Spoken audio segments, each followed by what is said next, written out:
Boa noite, meus irmãos. Boa noite a todos aí da casa de Rita de Cássia. O nosso estudo de hoje é sobre um dos livros que compõem as obras básicas de Kardec. Nós vamos falar sobre o céu e o inferno, sobre o livro Céu e o Inferno. E vamos começar com uma pergunta, né? Será que de fato existe um lugar circunscrito para o céu, para o paraíso, e um lugar circunscrito para o inferno? Será que esses lugares realmente existem? Bom, pelo menos foi o que a gente acreditou até o final do século XIX, né? Quando Kardec começou a codificar a doutrina dos espíritos. Porque até então, até Kardec, o que nos foi ensinado? Qual foi a cultura que a gente trouxe? E eu falo isso porque nós certamente estivemos encarnados durante aqueles séculos, né? O que nos foi ensinado? Que se a gente fizesse tudo certinho, não pecasse, a gente tinha o paraíso como prêmio. E que se a gente pecasse, se a gente errasse, a gente era condenado ao inferno, né? Essa foi a cultura da grande maioria das religiões. E a gente tem até hoje a gente ainda vivencia isso em algumas delas, né? Porque todas as religiões são unânimes em acreditar que a gente não termina com a morte do corpo. Que a morte do corpo, o corpo fica, mas o espírito, a alma segue viva, né? O que as religiões divergem é do que nos acontece após a morte do corpo físico. Para algumas, nós vamos morrer e no momento da nossa morte já vamos ser contemplados com o céu ou com o inferno, ou mandados para o inferno para a pena eterna. Outras acham que com a morte do corpo físico a gente dorme um sono profundo e um dia seremos julgados pelas nossas ações enquanto encarnados, né? Essa foi a cultura que a gente teve. E por que nós tivemos que, por tantos séculos, acreditar nessa pena eterna, nesse sofrimento eterno e absoluto, sem que nós tivéssemos uma chance de aprender, uma chance de refazer a nossa história, de acertar? Por que nos foi passado isso? Quando nós fomos criados simples e ignorantes, quando Deus nos criou, sem saber nada, ignorante no sentido de nós não sabermos nada, quando Deus nos criou, Ele teve que nos colocar alguns instintos para que nós preservássemos a nossa vida física e assim concluíssemos a nossa etapa evolutiva, concluíssemos a nossa encarnação. Então Ele nos colocou alguns instintos que nós trazemos até hoje, assim, hoje nem tão enraigados assim. Muitos de nós já conseguem dominar esses instintos, mas alguns deles foram muito necessários para a nossa sobrevivência, como, por exemplo, o medo. Esse instinto do medo, ele faz o quê? Ele faz com que a gente preserve a vida física. Se eu não tenho medo de entrar no mar, mesmo que o mar esteja perigoso, se eu não tenho medo de morrer afogada, eu entro e coloco a minha vida em risco. Se eu não tenho medo de morrer atropelada, eu atravesso na frente dos carros. Então o medo servia para que a gente preservasse a vida do corpo físico. Assim como, por exemplo, a raiva, um outro instinto que nos foi colocado para a nossa sobrevivência. Por quê? Quando a gente sente raiva, o cérebro ele libera uma substância que potencializa a nossa força. É muito comum a gente ouvir falar, né? Fulano estava com tanta raiva que precisou não sei quantos para segurarem. Por quê? Porque essa substância, ela realmente aumenta a nossa força física, ela potencializa a nossa força física. E por que a gente precisava disso? Porque lá nos nossos tempos primitivos, nós precisávamos lutar com os predadores, né? Com os animais, precisávamos lutar entre nós por causa da comida, da moradia, então vencia o mais forte, e isso ia preservando a nossa vida física para que a gente concluísse a nossa evolução, né? Até o século XIX, até Kardec, esses instintos ainda estavam muito enraigados em nós. E a Igreja Católica, a igreja da época, aproveitou dessa situação toda para criar as indulgências. Então, o que a igreja fez? A igreja criou as figuras horripilantes, que simbolizavam o inferno, né? A figura do diabo, a figura de Satanás. Eu fui criada, a minha mãe não me deixava falar essas palavras. Até hoje me custa um pouco, me causa desconforto pronunciar essas palavras. Porque a minha mãe dizia que quando a gente falava, a gente criava uma simbiose, né? Uma conexão com esses espíritos malignos. Essas figuras do diabo, do Satanás, elas são figuras criadas pela igreja. Efetivamente, não existem. Elas foram criadas para que as pessoas, tendo medo de serem condenadas ao inferno, segurassem os instintos. Então as pessoas pecavam menos com medo do inferno. E a igreja aproveitava para vender indulgência, para arrecadar dinheiro. A indulgência é a perdão dos pecados. Então, quem se confessava para os padres e tinha lá suas penitências, pagava um dinheiro para a igreja e a igreja vendia um paraíso, né? Prometia um paraíso. Você errou, mas você for lá, pagou a igreja, você já está salvo, vai para o paraíso. Era assim que a igreja fazia o povo acreditar, né? Isso, de alguma forma, era benéfico porque freava esses nossos instintos. A gente errava menos por medo de sermos condenados ao inferno. Mas essas figuras horripilantes definitivamente não existem. Porém, nós sabemos que existem os espíritos malignos, os espíritos realmente maus. Eles existem, é fato. Não com aquela figura criada pela igreja, mas se apresentam de formas também variadas e são realmente maus. Nós sabemos que existem espíritos trevosos. Por livre escolhas eles são assim. Porque Deus nos criou a todos igual. E nós, todos iguais. E nós vamos evoluir tanto quanto esses espíritos até chegar ao ponto de sermos angelicais, que é o máximo da perfeição que nos é permitida, porque nunca seremos perfeitos como Deus. Mas mesmo esses espíritos malignos, um dia vão progredir ao ponto de serem angelicais. Porque a lei do progresso é uma lei de Deus, é uma ordem do universo. Nós não temos a escolha de não progredir. O tempo que nós vamos demorar nesse progresso é que vai diferenciar, é diferente de um para o outro. Aí sim é pelo livre-arbítrio. Uns vão se atrasar mais e outros vão chegar mais rápido nessa condição de anjos, né? Onde há realmente a felicidade que nos é prometida. Mas mesmo os espíritos malignos vão progredir, mas ainda realmente tem influência sobre nós encarnados e também sobre os desencarnados, desde que façamos conexão com eles, né? Através do quê? Do nosso pensamento. Então, o céu e o inferno é circunscrito, um lugar, como é muito comum a gente ver as pessoas falando, né? Olhar para o horizonte, onde a gente enxerga azul e dizer assim, ele morreu, está no céu, lá olhando por nós, lá de cima. Ou o contrário, né? As pessoas dizerem assim, ele está lá embaixo na terra, vai padecer no fogo do inferno, na pena eterna, vai ficar lá para sempre. Não é difícil a gente escutar as pessoas ainda se referindo ao céu lá em cima e ao inferno lá embaixo. Mas realmente esses lugares não existem. Eles também foram criados, né? Esse lugar circunscrito. Mas efetivamente o que é o céu e o inferno? Aonde está esse lugar? Kardec, nesse livro, diz pra gente que o céu e o inferno são um estado de consciência. Está na nossa cabeça.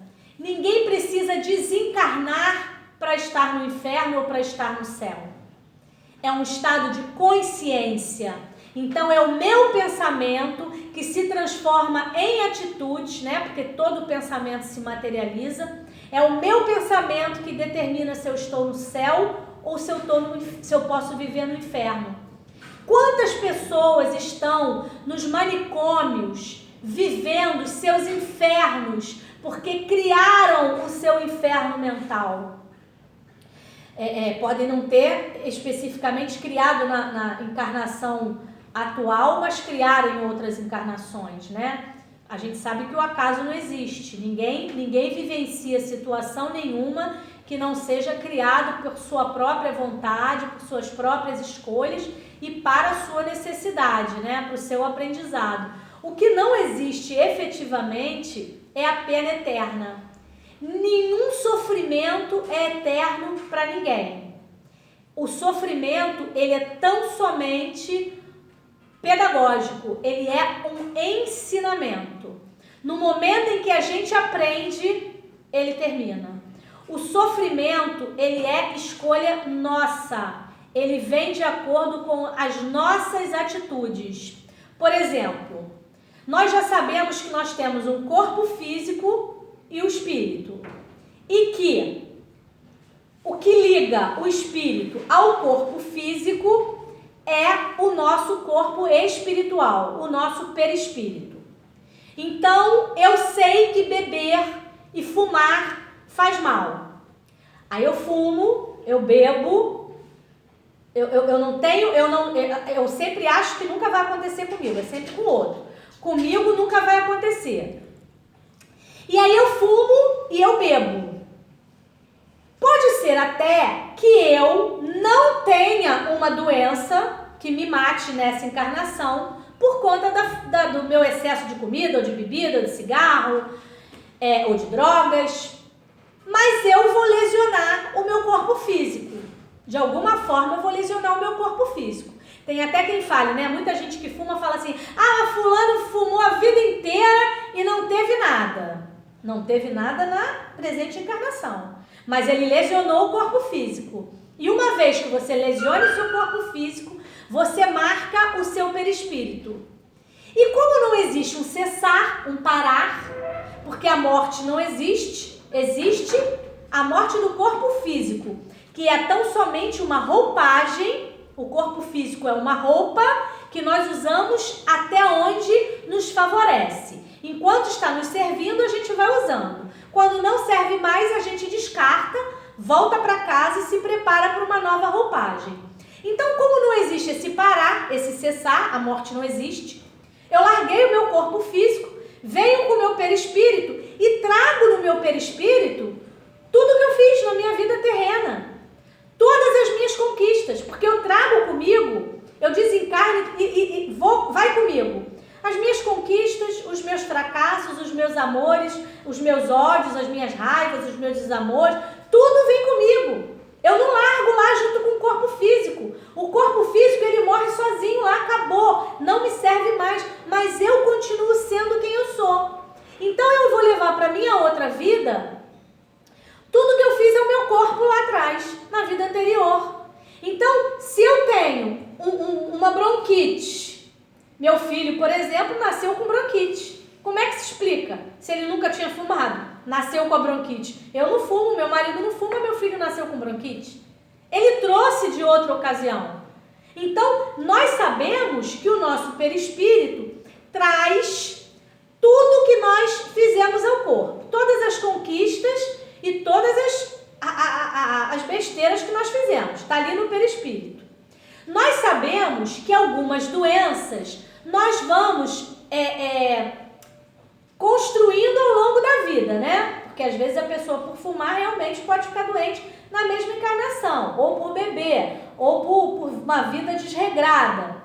Aí a pessoa fica doente, ou pela vida atual ou pela vida passada, e vive um verdadeiro inferno. Quem criou esse inferno? Esse inferno foi determinado por Deus? Deus deu essa pena, esse sofrimento? Deus não pune. Deus é bom, soberanamente bom e justo. Quem Quem foi que buscou este sofrimento, este inferno? Fui eu. Então, no século XIX, quando Kardec codificou a doutrina e escreveu as suas obras, ele veio mostrar para a gente o seguinte: Deus, sendo onisciente, onipotente, onipresente, ia me criar para me penalizar, para me mandar para uma pena eterna pelos meus erros? Deus, sabendo que eu ia errar, ia me deixar errar para me punir? Como mãe, se um filho por suas escolhas é condenado ao inferno e uma mãe, por suas também escolhas, é contemplada com paraíso, uma mãe aceitaria ir para o céu sabendo que seu filho vai para o inferno? Não seria possível. Ali nós já começamos a raciocinar que Deus não pune. Deus é soberanamente justo e bom. Nós sabemos que nesse planeta existe muita injustiça, mas nenhum só injustiçado.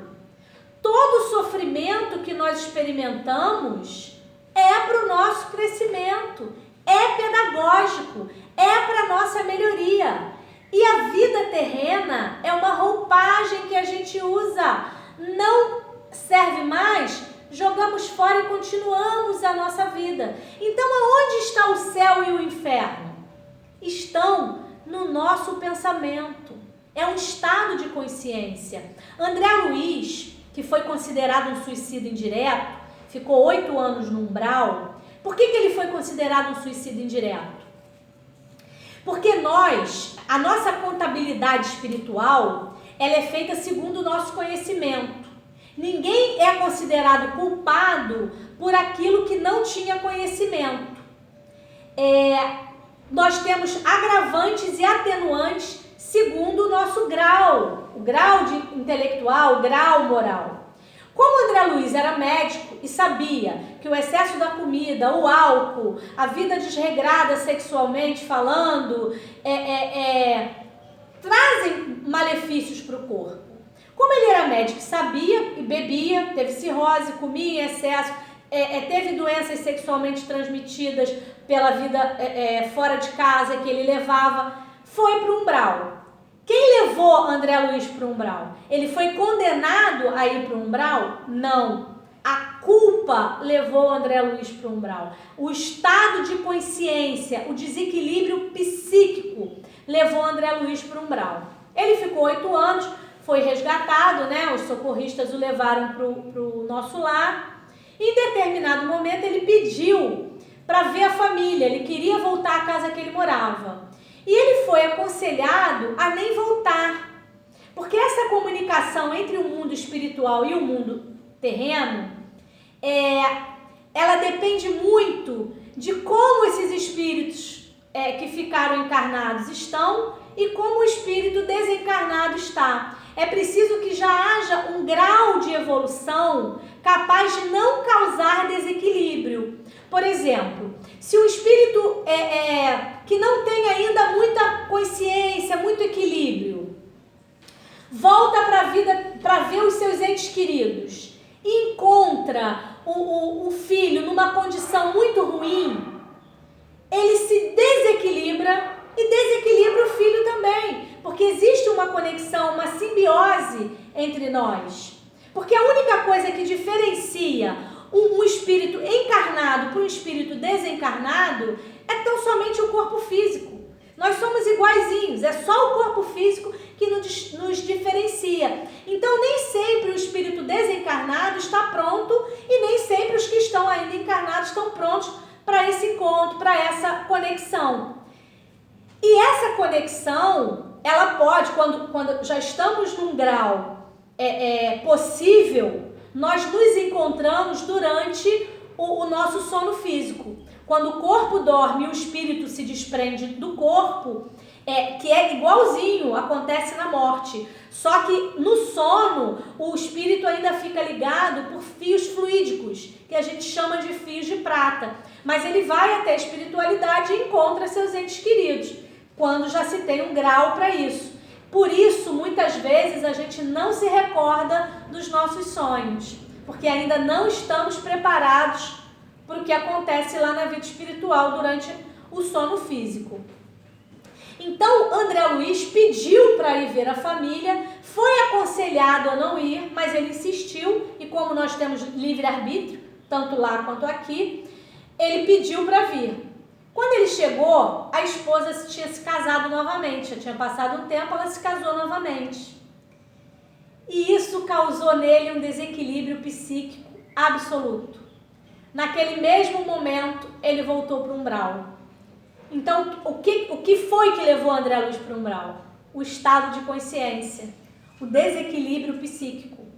É o nosso desequilíbrio, é a nossa falta de muitas vezes, de fé e de entendimento de que o nosso sofrimento tem dia e hora para acabar, que nós concordamos lá na nossa programação reencarnatória de passar, que a gente precisa daquele... Porque quem é que sabe o que é fome quando nunca passou por ela? Quem é que sabe o quanto dói uma determinada dor se não passou por ela? A gente só sabe quando a gente vivencia. Então, para que a gente refaça a nossa história, refaça o nosso erro, é preciso que a gente vivencie o nosso erro. Ao contrário do que algumas religiões pregam, que basta que a gente se arrependa, a gente sabe que não. Por quê? Imagine, se lá a pena eterna existisse e o céu e o inferno. Por exemplo, eu faço mal a uma pessoa, aí eu me arrependo. Me arrependo profundamente. Ah, não, tu se arrependeu, então tu vai ser contemplado com paraíso. Mas e aquela pessoa a quem eu fiz mal? Como é que fica? Aquela pessoa era inocente ou era culpada? Quando foi que ela culpou para merecer aquele sofrimento? Tudo nos leva à reencarnação. Por isso que a gente diz que a reencarnação é uma questão de justiça. Se nós não acreditamos na reencarnação, nessa vida contínua após a morte do corpo físico, nós não podíamos nem acreditar em Deus. Porque que Deus seria esse que permitiria crianças na África que vivem em eterna pandemia, epidemia, que vivem a fome, que vivem a orfandade? Que Deus seria esse que permitiria isso? Que Deus seria esse que permitiria uma criança nascer cega, uma criança ter câncer aos 3 anos? Aonde estaria a justiça se não existisse vidas anteriores? Seria daquela forma, Deus já sabia que você ia errar, então já te puniu? Já fez você nascer punido? Como é que é isso? Ele já sabendo que você ia errar, ele já te pune antes? Não é compatível com acreditarmos num Deus que criou toda essa natureza absolutamente perfeita. Porque nós temos que reconhecer que somos criaturas. Se nós somos criaturas, tem um Criador. E esse Criador é absolutamente perfeito, nos mostra isso a natureza. Nos mostra isso as cores da natureza. O sol, a chuva, o mar, a cadeia alimentar absolutamente perfeita. Isso se nós não quisermos falar de provas contundentes, estudos científicos que já nos mostraram a existência da espiritualidade, a existência do algo mais. Então, se tudo converge para a reencarnação, para as nossas vivências anteriores, para o que a gente faz, para o que o nosso pensamento se transforma em atitude, se tudo converge para isso, significa que o céu e o inferno, ninguém precisa morrer para estar no inferno. Ah, mas nós podemos desencarnar e vivenciar o inferno? Sim, podemos, tanto encarnados quanto desencarnados. A nossa consciência vai nos levar para qualquer um desses lugares. E a morte? Esse livro vem nos dizer, a morte dói? Morrer dói? Não. O momento da morte do corpo físico, porque não é o afastar do espírito que causa a morte do corpo físico. É o contrário. A morte do corpo físico causa o afastamento do espírito. O espírito que está ligado ali com seu corpo semimaterial ao corpo físico vai se desprendendo molécula a molécula.